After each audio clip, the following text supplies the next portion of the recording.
What's going on, chat? Today we are reacting to one hot take for every NBA team so far. This just came out 17 hours ago, so just a little after the Houston Rockets game 2. So let's check this out. Let's see what he got for the hot And I takes. asked you guys on my community tab and on Twitter to give me some takeaways or hot takes for every team so far, and I wanted to react to these today and see if I agree with them or not, see if it's an overreaction or you actually may be onto something. And we're going to start off one that came from Twitter from TJ, and he says that the Bucks never should have made the Kuzma deal if they were just going to turn him into a shooter. He doesn't fit next to Giannis, and they don't have him on the court in the non-Giannis minutes to create offense despite badly needing it. And yeah, TJ, I 100% agree with you. I didn't like the Kuzma trade at the time, and he actually put up a Tony Snell-like stat line in game number 1 against Indiana. Which is Damian crazy. Lillard out still with the blood clot and missing game 1, they desperately needed Kyle Kuzma to give Giannis some help out there, and he played 22 minutes. He went 0 of 5 from the field, 0 of 2 from 3, 0 of 2 from the free throw line. He also had 0 points, 0 rebounds, 0 assists, 0 steals, 0 blocks, a minus 22 as well on the floor. Didn't play good defense either. And Kuzma did have a better game in game number 2 where he did score 12 points and was getting to the rim a little bit more, not taking as many jumpers. But this was another Giannis masterclass that just ended in defeat for the Bucks. They did get Damian Lillard back in this game, played 37 minutes, did not shoot the ball well. Giannis put up 34 points, 18 rebounds, and 7 assists, and they still lost by 8 points. Bobby Portis even gave them 28, and they still lost in this game because Indiana is just a deeper team and more well-rounded. And you're looking at this Bucks team right now, they don't have a ton of depth, they don't have a ton of picks in the future or young assets right now, and I don't know if they have any long-term pieces on this team not named Giannis or Damian Lillard. And I tweeted this out as well as Giannis in his last 6 fully healthy playoff games, he's averaged around 35 and 17. Yo, chat. 35 points, 53% from the field, with 17 rebounds? This to not win a single game is crazy, yo. This nigga's really hooping, bro. Rebounds, 6.5 Like that assists, ass. and he has an 0-6 record, losing to Boston back in 2022. Miami in 2023. Didn't play against Indiana last year, but has lost 2 games to Indiana so far this year. Maybe Milwaukee turns things around and they can win both these games at home and send this back to Indiana in Game 5 with a tied series. But if they lose one of these games at home and they go down 3-1, I just can't see Indiana blowing a 3-1 lead right now with the way Haliburton is playing, facilitating for this team. Aaron Nesmith stepped up in game number 2, as well as Andrew Nembhard, who seems like he's a playoff riser. Siakam's giving them consistent scoring like he did against Milwaukee last year. And we're going to be getting towards an offseason where Milwaukee's going to have very big decisions to make because how do they make this roster better around Giannis? I'm not saying that they are out of it right now, but if they lose game 3 or game 4, I don't think they're going to be able to win this series, and then we're going to have some very big decisions to make for Milwaukee's future in the offseason. This next one comes from Cruz about the Cavs, and he says that Evan Mobley is going to win Eastern Conference Finals MVP and Finals MVP while the Cavs gentlemen sweep the Celtics. This is not happening, bro. Well, I don't know. Jason Tatum's hurt right now, but if he plays, even if he doesn't play, I could see the Celtics taking 2. But if Jason Tatum does play, bro, and he's like, all right, the Celtics are not losing, bro. And yeah, the Cavs blew out the Miami Heat in game number 1. They won by 21 points at home. I did expect the Cavs to sweep Miami in these playoffs because of what they can get, not from their top guys, because of what they can get from Ty Jerome, who put up 28 points off the bench. And Evan Mobley looked solid as a defender in this game. He did struggle offensively. Honestly, I think this is a little bit of a hot take here, which, you know what, I like, but I'm going to disagree. I think if they end up gentlemen sweeping the Celtics, it's probably going to be Donovan Mitchell getting Finals MVP or Conference Finals MVP. And I honestly don't think they are going to gentlemen sweep the Celtics unless the Celtics are facing the injury bug. We know Jaylen Brown was nursing an injury going into game number 1 against Orlando. Jason Tatum is going to be out tonight against Orlando in game number 2, and who knows, if Boston is banged up, Cleveland could take advantage of that because they are fully healthy right now. They have a really good starting 5. You got DeAndre Hunter coming off the bench. You got Sam Merrill, Isaac Okoro, Ty Jerome, guys that could be switchable defenders and can knock down threes. This Cavs team is super deep, and that could be a recipe for success to beating Boston and going to the NBA Finals for the first time since 2016. Now, speaking of the Boston Celtics, Mac is a little bit higher on Boston, and he says that the Celtics are winning the East with a 12-2 record. So basically just losing 2 games throughout 3 series. So he thinks they are going to dominate the Eastern Conference. Now, my pre-playoffs predictions was the Celtics over the Orlando Magic in 5 games. Same. They blew out Orlando, winning by 17 in game number 1, but it was a close game at halftime. But Jason Tatum is not going to play game number 2, and he did struggle there in game 1, as well as Jaylen Brown. And Derek White put up 30 points. Peyton Pritchard put up 19 points. I still think they're going to beat Orlando even without Jason Tatum, and I know Paolo Banchero has been playing great over the last few weeks. And the way that the seedings are matched up, Boston would either get Detroit or New York in round number 2. And I think they could beat both those teams in 5 games as well, but I just don't see them sweeping the Cavs or the Pacers in the Eastern Conference Finals. So I'm going to sell this hot take, and I don't think it's going to happen. JTB mentions about the LA Clippers that they are the second best team in the Western Conference, and he thinks they take the Thunder to 7 games. Hot take. I low-key do think the Clippers could take the Thunder to 7 games as well. The size of that Clippers team in playoff Kawhi could prove to be vital on the defensive side of the floor. Everybody's talking about the LA Clippers right now. This has been the best series so far between the Clippers and the Nuggets. Both games have been insanely competitive, and it's tied 1-1. And Kawhi Leonard, prime Kawhi Leonard again, now that he is fully healthy. He put up 22 points in their overtime loss against Denver, but played so much better on Monday, where he put up 39 points on 78% shooting. They were able to beat the Nuggets and split the games in Denver, going back to the Intuit Dome for game number 3. And a lot of people are high on the Clippers going to the playoffs, including me. Ivica Zubac has really taken strides as this elite rim protector for this squad, and is just a dominant offensive threat down low. And I know Norman Powell has been inconsistent so far, but he hit some big-time shots against Denver in game number 2. James Harden is still playing some of the best basketball he has over the last few years. Or that was Chris Dunn. Around these guys, like Chris Dunn, Ben Simmons, and Derrick Jones Jr. They got a good blend of ball handling, defense, and three-point shooting, and I think this is a recipe for success to possibly upsetting the OKC Thunder. I think the Thunder is still in a tier of its own, and I do think the Clippers and Nuggets kind of got an unfavorable seeding with being the 4 or 5 seed, because I'd rather have been the 6 or 7 seed, and you go up against LA or Houston in round number 1, and then you'd play one of those teams, or the Lakers or Timberwolves in round number 2, and not have to play each other, and then OKC in round number 2. So this is going to be a dogfight in round number 1, and then you're going to be matched up with OKC in round number 2. I think that's going to be tough. I do think OKC is going to beat whoever wins in this series, but man, the Clippers are playing some amazing basketball, and Kawhi Leonard's legacy. If OKC plays Clippers, I can see the Clippers upsetting them, but if OKC just plays Denver, I don't think Denver could beat them. Would just go up another level if he could somehow upset the OKC Thunder in round number 2. And I think there's at least a chance, which is just exciting to see, because we haven't seen Kawhi be fully healthy in a playoff series since basically the bubble. I didn't really get many Grizzlies hot takes or takeaways. Maybe everybody's just out on them. So K-Dot said on Twitter that just the Grizzlies front office is stupid. It was one of the biggest blowouts in playoff history in game number 1, where the OKC Thunder defeated the Memphis Grizzlies by a score of 131-80. Yeah, they won by 51 points, and then they ended up beating them on Tuesday, 118-99. The game was a little bit close in that third quarter. But yeah, the Grizzlies won 48 games throughout the regular season, and OKC is making them look like a team that won half of that, basically 24 games. And Memphis also doesn't have their first-round pick in the 2025 draft, because they sent that to Washington to get off the Marcus Smart contract, which I think you could probably have traded a lesser value asset in the offseason, since that Smart contract would have just been an expiring deal. And I feel like what the OKC Thunder are right now, or maybe the Houston Rockets, was supposed to be the Memphis Grizzlies. It wasn't too long ago, back in 2022,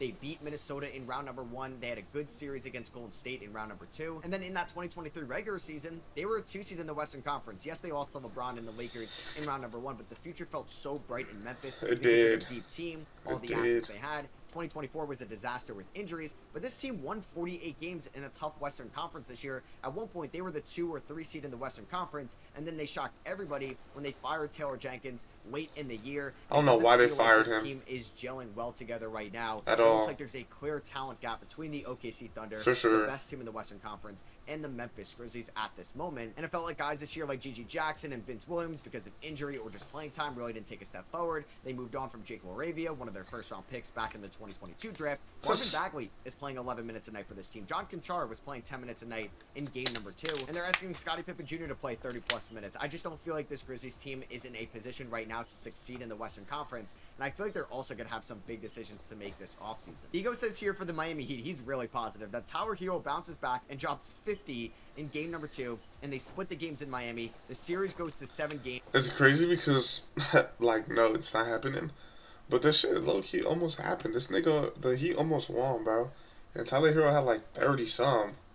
Not 50, of course, but you know. And Miami wins. Yeah, man, I'm sorry to break it to you. 30 and they almost won? There's a better chance the Miami Heat get swept than this series go to 6 games, in my opinion. I'm not even trying to be a Heat hater. There's just a clear talent gap between the Cavs and the Heat right now. And I would be blown away if this series goes to 6 games, let alone 7. Because we saw Tyler Hero struggle as the number 1 option in round number 1 against Boston last year when Jimmy Butler was hurt. I do think it's going to be tough for him at times to be the number 1 option with the opposing defense having all the focus on Tyler Hero on the perimeter. Davion Mitchell has been a fun story Detroit as of late, though, and Bam Adebayo has been playing some good basketball as well. I think it's just time to start thinking about the 2026 season. A-Dog says on Twitter that the Knicks were so close to making a championship roster until they spent way too much on Mikal Bridges. That's facts. If they had more picks, they would have gone some real depth and could have been taken seriously. I don't know how they could take the team up a level with the few assets they have. So yeah, the Knicks are tied right now against Detroit in round number 1 for a decent amount of game number 1. The Pistons looked like the better team, and then the Knicks went on a 21-0 run in that second half. The Knicks did come back in game number 2, but they ended up losing at home 194, only scoring 18 points in the first quarter and 18 points in the third quarter, and a lot of people are anti-Jalen Brunson right now, and as a Knicks fan, I see where everybody's coming from. Jalen Brunson has relied too much on foul baiting at this times, and he really doesn't need to. He's way too talented. I hate Twitter, bro. Scorer to be relying on free throws and getting foul calls. Karl-Anthony Towns looked like a non-existent $60 million player in the second half. Mikal Bridges went 3 of 11 from downtown, and the Knicks really didn't get much out of their bench like they did in game number 1. Mitchell Robinson had 0 points. Cam Payne had 0 points after a big game 1. Miles McBride had 8 points but was a -5, and Landry Shamet had 0 points. Only 8 bench points isn't going to cut it, and I don't think it's time to hit the panic button yet on the Knicks. I still believe they are going to beat Detroit. Maybe it's going to be 6 games. Maybe it's going to be 7. Splitting the first 2 at MSG does hurt because you can go down 2-1 after losing game 3 on Thursday, but the Knicks need to get Karl-Anthony Towns more involved in the half court, and they also need to get Mikal Bridges more involved as well. You spent way too much money acquiring these 2 players last offseason for them to be guys that are just going to stand in the corner and are not going to be aggressive enough on the offensive end of the floor. Literally. It's okay to let Jalen Brunson not cook at times and give the ball to Cat and Bridges, because Cat is a great offensive threat. He's a unicorn out there because he's able to space the floor at 7 feet tall. Mikal Bridges has one of the best fadeaway jumpers in the NBA. Let these guys get into a rhythm and allow Jalen Brunson to have less of a workload on offense to keep him fresh. Oh my God, Kate. But then he's not relying too much on getting free throws late in the game because maybe he's tired or maybe the defense knows exactly what he's going to do because he's had the ball so much throughout the first 3.5 quarters. I predicted the Knicks to lose to Boston in round number 2, and if they get past Detroit, I still think that's going to happen, and then we can have off-season questions. But going into the season, a lot of people thought the Knicks were the second best team in the Eastern Conference and a top 5 team in the NBA. They definitely don't look like either right now. Nope. And maybe that's just going to come back on Tibbs because the offense is not reaching its fullest potential. Hoops Rewind says that the Lakers are going to lose Hell in the first no, round, which would definitely be fuck a out little of bit of here. a shocker as they are Lakers in 7. They did lose in game number 1 in kind of blowout fashion. I'm a Lakers fan, and I think it could be 7-game series just because matchup-wise, Minnesota is really big, and we have no bigs. Into the Minnesota Timberwolves. They got off to a really good start going up the first after quarter, game 2, though, it could easily go 5 games or 7. Much better Tuesday night easily. where they were able to win game number 2, 94-85. The defense looked that much better. This was a game that the Lakers, I thought, could have won by a little bit more. They outscored Minnesota by 19 in the first quarter. Luka Doncic ended up scoring 31 in this game. He was phenomenal in the first half. I think Minnesota has to be thrilled with splitting the games in LA, going back to Minnesota for game number 3. Oh, they for sure happy. Randall playing as well as he did in game number 2. Naz Reid and Dante DiVincenzo, as well as Randall McDaniels, all got into foul trouble in game number 2, so if they can work on that in games 3 and forward, I think Minnesota is still going to win this series. That's what I predicted going into these playoffs. The fact that they won game number 1 and at least made it a close game in game number 2, I do think Minnesota is on their way to pulling off an upset, and I think the Lakers are going to be fine going forward because they have Luka Doncic on this team. I still can't believe that happened. Abdullah says the Orlando Magic can come back against the Boston Celtics if everybody plays at their highest level. I think, bro, that is such a big if everyone plays at their highest level. I think even if Powell continues to play the way he did in game number 1, same with Franz Wagner, and he could be a little bit more efficient. Like, that's such a big if. Boston is going to win this series. Now, I predicted 5 games before when I was talking about the Boston Celtics. I do think Orlando could push this to 6 games, and who knows? If Jason Tatum misses a couple games in this series, this could maybe go to 7 because Jaylen Brown really struggled with his consistency throughout the regular season, and if he's nursing this injury as well, they're going to have to rely a ton on KP, Drew Holiday, Derek White, and Peyton Pritchard, which is a good supporting cast to rely on. It's definitely the best supporting cast of 2 stars by far in the NBA. And Orlando still plays some really good defense. They're gonna make it uncomfortable for Boston on the offense. I mean, he said this before game 2 happened, but it's funny because Jaylen Brown didn't have the best season, and his knee was fucked up. But this game, Jason Tatum didn't play, and this nigga went crazy. But I just can't trust. Not crazy, but he went for like 30, which is good. You may be a good KCP game offensively or a good Cole Anthony game offensively, but can Anthony Black take the next step? Can we see something out of Caleb Houston, Gary Harris, or Wendell Carter Jr.? This team did play Corey Joseph 26 minutes in game number 1. I just think Boston is a way better team, and they're not going to lose in round 1. Shoulder says here for the Denver Nuggets, if anybody not named Jokic on the Nuggets underperforms in the playoffs, they will get traded in the offseason. Denver was a couple I can possessions see away that. from either being down 0-2 or up 2-0, as Aaron Gordon played great in game number 1. Same with Russell Westbrook, even though the shot wasn't falling as much as you would have liked it to. Jamal Murray played better in game number 2, and Aaron Gordon made some boneheaded plays down in crunch time in game number 2. I do think Denver could reevaluate this team if they do lose to LA in round number 1. They did fire Mike Malone very late in the year, which was definitely more shocking than the Taylor Jenkins firing that happened a couple weeks prior. This team is so heavily invested into their core because of how much they're getting paid. Now, for some reason, ownership has a soft spot for Michael Porter Jr. because they both share a Missouri connection. I don't know if that story was fully true, but that would just be blasphemy if they weren't going to trade Michael Porter Jr. because both of them are from Missouri. So maybe we'd see something with an Aaron Gordon trade, or maybe they would look for a Jamal Murray upgrade. But I think you'd be very disappointed if you're the Nuggets. You won it all in 2023. You kept most of the roster. You did lose Bruce Brown and KCP along the way, but you lost in Game 7 of Minnesota last year in round number 2, which was a shocker. And if you lose in round number 1 this year, you're going the wrong way. Mosen says here for the Indiana Pacers that they will lose to the Boston Celtics in 7 games in the Eastern Conference Finals. Despite the loss, this run will set the Pacers up as a destination for a star looking to compete for a I don't think the Pacers beat the Knicks.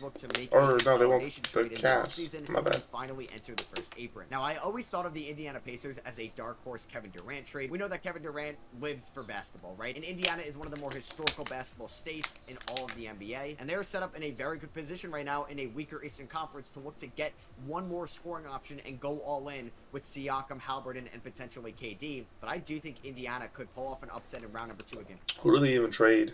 Because it's like,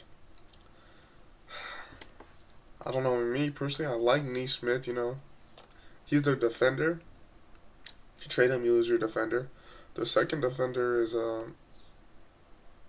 Andrew Nembhard, which they both hit timely shots.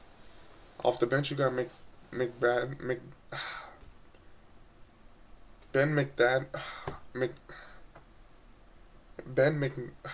McDadderin. Fuck. I don't know why I can't say his name right now. Ben McDadderin.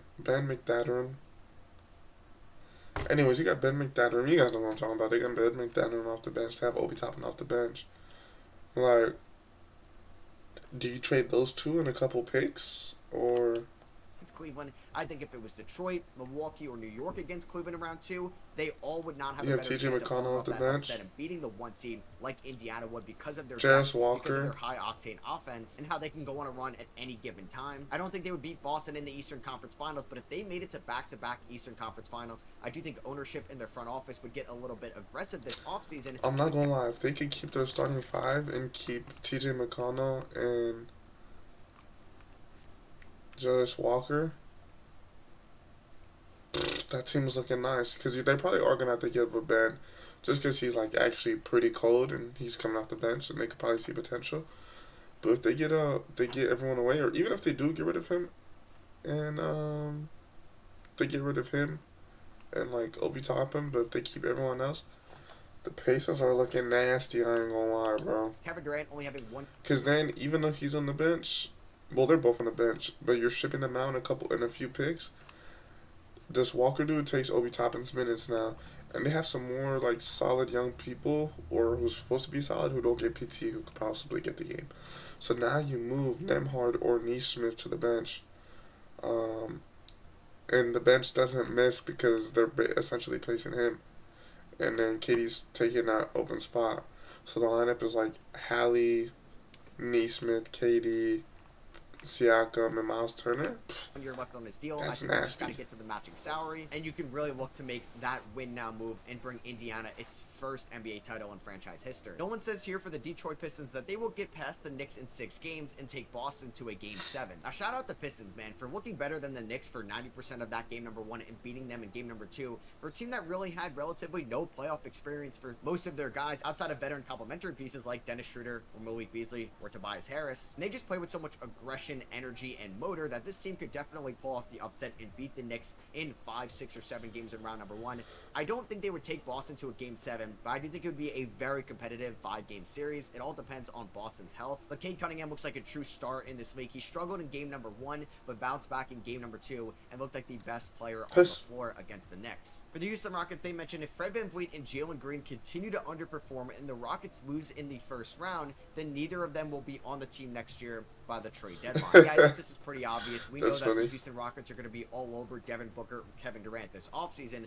What if Giannis becomes available or Zion Williamson? They could be involved in those players as well. And I'm sure they would not want to move Amen Thompson in any trade unless it's for Giannis. And they would also like to hold on to Alperen Şengün as well. But Jalen Green probably has the most value that they would be willing to part ways with. Fred VanVleet has a $40+ million team option that I think is going to be declined, but that could be worked into a sign and trade as well. And Fred VanVleet did not play well in game number 1, and Jalen Green maybe played even worse. He had just 7 points and shot 20% from the field, 3 of 15 overall. And this has kind of been the moral of the story of Jalen Green's career so far in the NBA. There could be a stretch where he looks like the best player on the floor and could be a true 3-level scorer at an efficient level, and at sometimes he's just not a playable guy on either end of the floor and looks like a negative asset both offensively and defensively. I did predict Golden State to beat Houston in round number 1, but Houston is still in a good spot. They're going to have a top 10 pick via Phoenix. They still have a really good young core, even if they trade away some of these guys for a bigger name or if they just run it back next year. Like, I'd much rather be Houston right now than the Milwaukee Bucks or even the Golden State Warriors, just because of what their future can be. Relentless says here that the OKC Thunder are going to sweep their way to the NBA Finals. 16 now, and as good 0? as Hell OKC no. has looked in round number 1, I don't think they're going to sweep Denver or LA in round number 2. I did predict OKC to go to the NBA Finals, but the way that these teams have looked over the last few weeks, Denver and the Clippers are both in a tier above Memphis, and then they're either going to get Golden State, the Lakers, Minnesota, or Houston in the Western Conference Finals. Maybe they could sweep one of those teams. A couple years ago, Denver swept I low-key LA want to see. in the I Western wouldn't mind Conference seeing the Finals in Thunder and 2023, Houston but it was a very finals. competitive sweep. We could see something like that. The way I that mean, J-Dub is Western playing Conference so far, Finals. and looks like a playoff riser. Just 'cause they're both young, both good. The defense Pretty is big. just so elite, and the complementary pieces around See the how guy that are goes. probably I feel like going it'd to be win good. MVP. So I don't think they're going to sweep their way to the finals, but I would not be shocked if their record was 12-2, 12-3, or even 12-4 by the time we get to June and the start of the NBA Finals. Chief says here for the Timberwolves that he is from the future. The Wolves will make it to the Western Conference Finals before losing to OKC in Game 6. I also predicted Minnesota to beat the Lakers in round number 1 and then beat Golden State in round number 2 to lose to OKC in the conference no. finals. And from what I've seen so far, I do believe that Minnesota could still If they make it play to the Houston, Western I think Conference Houston's Finals. beating them. Blowing out LA in game number 1 was massive for them. And I know their Honestly, offense wasn't where they if Jimmy wanted it to be Butler's in game healthy, number 2, but with these guys they're losing getting to in the foul Warriors, trouble, if they too. can work on that in game 3 and on, I think they could still pull off the upset against Nah, I don't know. LA, They're a better and then I team. think I would take them over Golden State and Houston still in round number 2. And we're going to have even more Anthony Edwards playoff riser talks if he can carry this Minnesota Timberwolves offense to the Western Conference Finals with no Karl Anthony Towns this year. And lastly here for the Golden State Warriors, Blake says that the Warriors are going to win it all. Playoff Jimmy and Steph is so much harder to guard than people might realize. Facts. And they own Boston. So yeah, they did beat Boston in the 2022 NBA Finals, and both Curry and Jimmy Butler looked great in game number 1. They won in a dogfight 95-85. Jimmy had 25 and Steph had 31. Steph can really just make something out of nothing, and he's For playing real. some of the best basketball we have seen since that 2022 championship season. And you can make an argument that this roster right now is better than what it was in 2022. The way that Draymond is playing defensively, Steph has a way better co-star than what Andrew Wiggins or Jordan Poole was for them in 2022, and Jimmy Butler. And we know that Jimmy takes it up a notch in the playoffs. For and if they sure. can just get more out of the bench unit, they need a little bit better play out of Buddy Hield, Quinn Post, and Kevon Mooney. This team could definitely make its way to the conference finals. I would be shocked if they beat OKC. They do have the veteran and the experience factor over OKC. So it's going to be really interesting to see if Steph and Jimmy can have one last run in their careers and get another accolade on their Hall of Fame resumes. So yeah, that's going to be for me. I hope you guys did enjoy. That was the pretty video. I would smooth hot appreciate you takes. I dropping don't a know. thumbs Some up. of them Let were me know what you horrible. guys Some think of them these hot weren't. takes or takeaways down below. Do you But- agree with them? Do you disagree with them? Or maybe if something else you mentioned- The Warriors might be cooked, bro. Jimmy got hurt last night, and he got hurt in like the second quarter, and he ain't come back in the game. So hopefully Jimmy's all right. You know, I hope he's healthy, so I can see a full matchup. You know, he's not hurt. But appreciate y'all for tuning in. I'm gonna catch y'all.